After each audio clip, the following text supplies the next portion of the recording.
I'm Chan Storland, and in San Antonio, military means local. This is Military City, a podcast from expressnews.com. San Antonio Express News senior reporter Sig Christensen was embedded with the 3rd Infantry Division during the U.S.-led invasion of Iraq in 2003 and has reported on military-related topics for decades. On each episode, Sig and I discuss the military stories important to San Antonio, both from today and the past. And today, Sig, we're talking about Captain Bob Pardo. The plane next to his in the skies above North Vietnam in the past, as we'll talk about, was crippled and leaking fuel, but Captain Pardo wasn't about to peel away. Some way, somehow, he'd get his buddies home.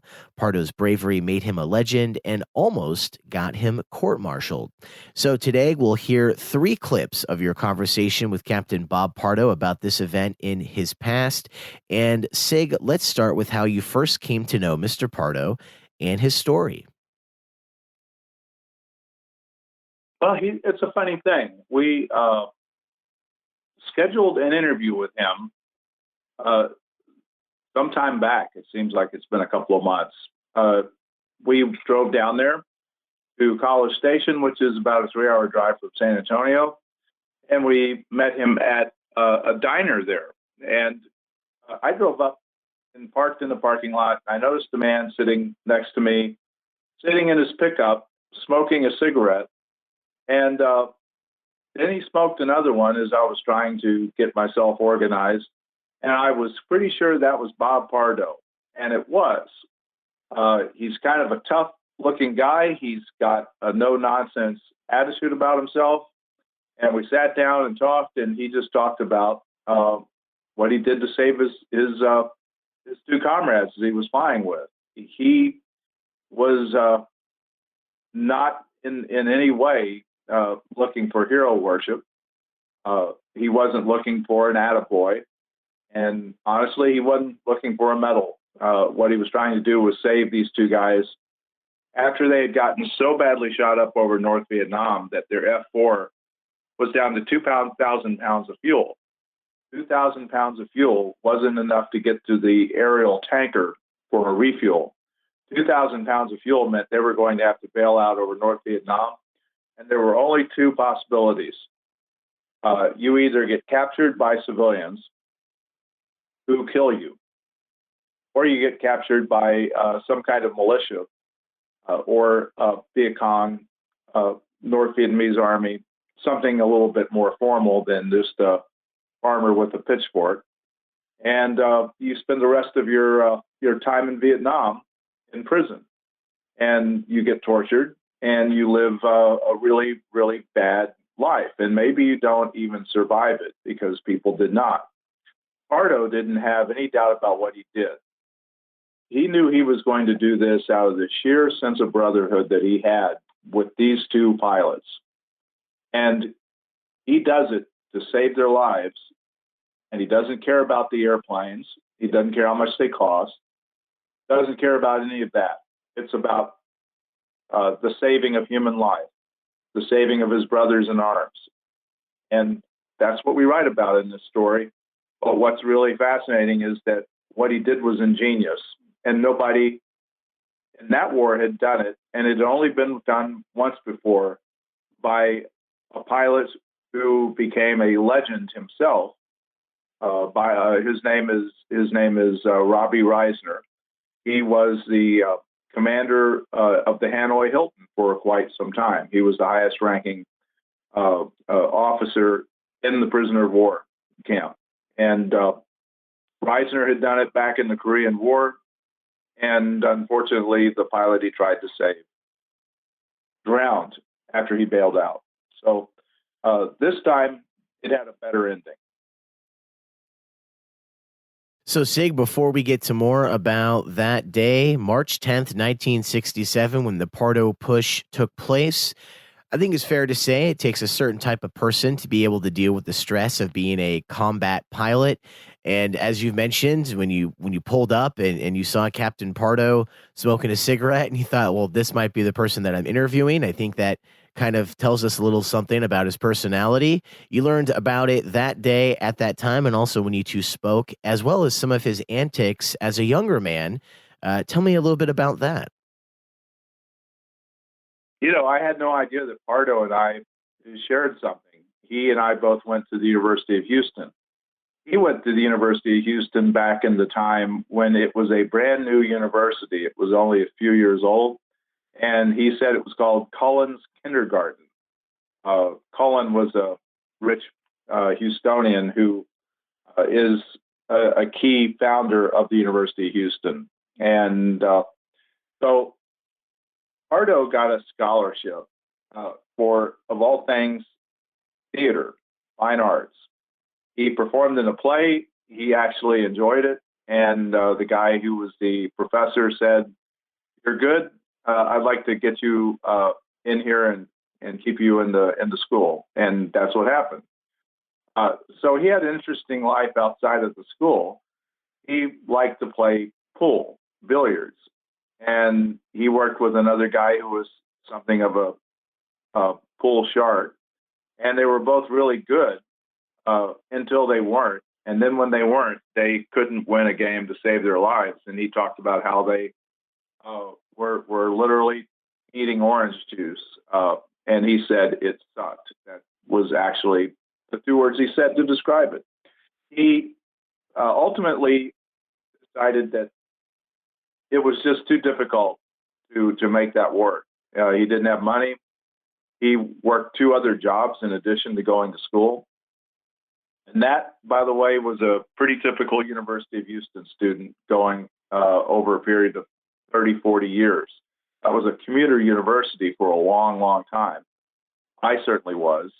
I would work usually 1 job and go to school. But I've worked 2 jobs and gone to school too. And a lot of people who go to that school or did go to that school did it. He tried it. It didn't work. And then he heard about the Air Force. And the Air Force had a program where they were taking pilots who had not graduated from college. And that's how he got into flight school, right there. The girls would call me and say, "Are any of the boys in the dorm tonight?" I said, "Well, yeah. Who are you looking for?" I said, "Well, so-and-so." Well, guys called me. What girls are home tonight?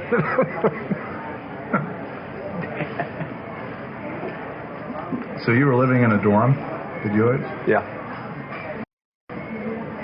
But one of the other jobs I had was running a pool room. I had me a really good partner,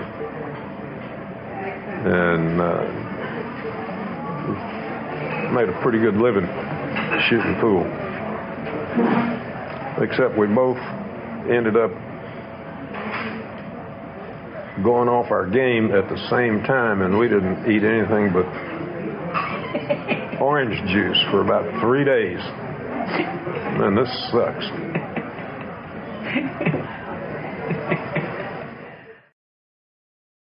So, Sig, I got to say, I did not expect, while discussing Captain Pardo, to hear that basically he couldn't make it. He couldn't deal with his life as a theater major in college, so he joined the Air Force. That sounds backwards a little bit. But that's the story. That's how amazing this story is and how amazing this individual is. Let's get to the Pardo push. As you mentioned before, we're talking about the Vietnam conflict. Set the stage for what happened that day. So they were on a bombing mission, and what they were doing was that they were attacking a steel mill, and it was the only mill in North Vietnam. So it produced all of their war material, anything that had to do with a machine that had metal on it. This place made it, and they were going in every single day to bomb it. There were a lot of anti-aircraft weapons on the ground.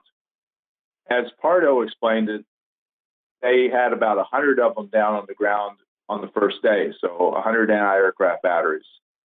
The North Vietnamese were adding 100 of those per day, and on the day of this mission, there probably were something on the order of 1,000 anti-aircraft batteries down there. And on top of that, they had surface-to-air missiles. it was easy for these planes to get hit, and it didn't take much for these planes to get hurt. And sure enough, Pardo's plane and Aman's plane both get hit by anti-aircraft fire. Captain Earl Aman's plane was badly hit. It was the worst hit of the two planes, and he and his back seater are in big trouble after they make this run. They have only 2,000 pounds of fuel left. They are definitely in big trouble. They can't make it to the tanker. Pardo, whose plane is still not really damaged, or if it was not as badly damaged. Pardo starts to sit there and think about what he can do. And that's how the push begins. He literally is just thinking about this while flying. It's what you'd call flying by the seat of your pants. And so he initially thinks of getting in underneath the belly of Aman's plane and giving him a piggyback ride. However, that doesn't quite work. And so he has to think about what to do next. And what he does is simple and ingenious. It boils down to using the tail hook as literally a bridge between the two planes. And Pardo brings the nose of his F4 to the tail hook, and he presses it against a canopy and tries to keep the plane aloft while they're traveling at about 300 miles an hour or so. That doesn't work so well either. So Aman cuts his engines, and the next thing they do is that they put the tail hook on a metal mesh that's a little bit in front of the canopy, and that works a whole lot better. This was something that was nothing short of brilliant, and it allowed them to go 80 miles from North Vietnam into the friendlier grounds of Laos, where they both ended up bailing out and being recovered by U.S. Air Force pararescuers. So I thought, okay, what can I possibly do to help this guy? I pulled in underneath him, tried to put the top of my fuselage up against the belly of his airplane to give him a piggyback. That didn't work. So I started backing out from under him. And when I got back to the tail end of the airplane, well, I looked up and there was that tail hook. And I said, well, we got nothing to lose. So I asked him to put the tail hook down, and he did. I moved in and put it on the windshield, which is the only flat surface on the front end of the F4. And I could hold it for 15 seconds or so, and it'd slide off to the side. I said, this is not working very good. Of course, both his engines are still running. So finally, I told him, just shut them down. And he did. And without the jet wash from the engines, it became much easier to hold the tail hook on the windshield. But it would still slide off, so I thought, okay, there's a little metal area just beneath the windshield. I'll try it down there. So I put it down there and on the metal, and it stuck real good. So the rest of the push was pretty easy. And as you mentioned, Sig, and as we just heard from Captain Bob Pardo himself, the Pardo push was a successful maneuver. Explain to me what happened once they were on the ground, and we'll hear our final clip from Captain Pardo talking about basically trying to survive and wait to get picked up by allies. What happened at the end of this is that they all eject, and they eject within about a minute of each other because the planes are just that badly damaged. on the ground, they get out their emergency packs. They're on the radio talking with the combat search and rescue people who are flying about in helicopters, and they get scooped up. But they also hurt. So Pardo had a broken back. I think Amon had a broken back. I think they all were pretty bruised up because it just seemed to be that was a common thing to happen in those days. Some minor injuries, some worse. So first thing that happens on the combat search and rescue helicopter is that one of the pararescuers gives Amon an airplane bottle of whiskey, one of the little small whiskey bottles, or rather not whiskey, it was scotch. And he has one of them, and he says, "You got another one of those?" And he did. They get on the ground. They go to the base. They go to see the flight surgeon, and the flight surgeon gives him a glass of scotch. And the party is on. What happens next is really an amazing story. This is the rest of the story. First off, this feat of aviation it goes viral. It's all over Thailand. It's probably getting back to wings back in the States almost as quickly. Something like this just hadn't been done before in anyone's memory. And it's funny that nobody knew anything about what Reisner did, but the Air Force's reaction to Pardo must have been exactly what it had been to Reisner.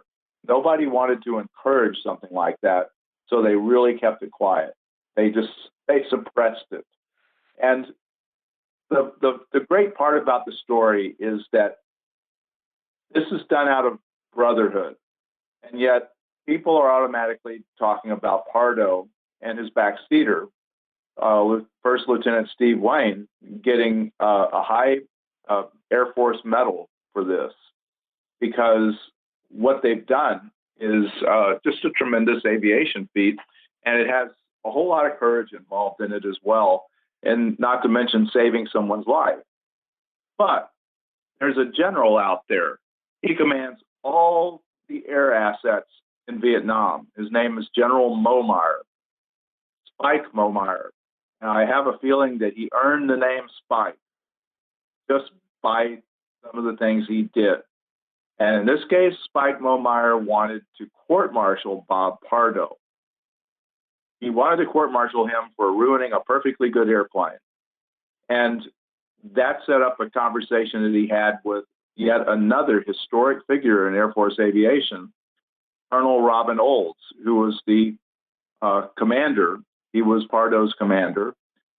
And Robin Olds, to his credit, got General Momeyer to drop the whole idea of court-martialing Pardo. But the quid pro quo for that was that Pardo would not get an award, period. 20 some odd years later, he gets an award. They put him in for an Air Force Cross, the second highest award in the military that you can offer. And ultimately, all four of those guys get Silver Stars. And it's great that they got honored for that. But it's funny that in the course of this whole story, the honors just did not matter to Pardo. Pardo was a real friend and a brother. And when Amon got sick many, many years later with a chronic illness, it was Pardo who was there. It was right there again, just like he had been that day during the push. And he was doing everything he could help Amon get along with his illness, and he was there until the end. The thing I love most about Bob Pardo is that he just has such a big heart.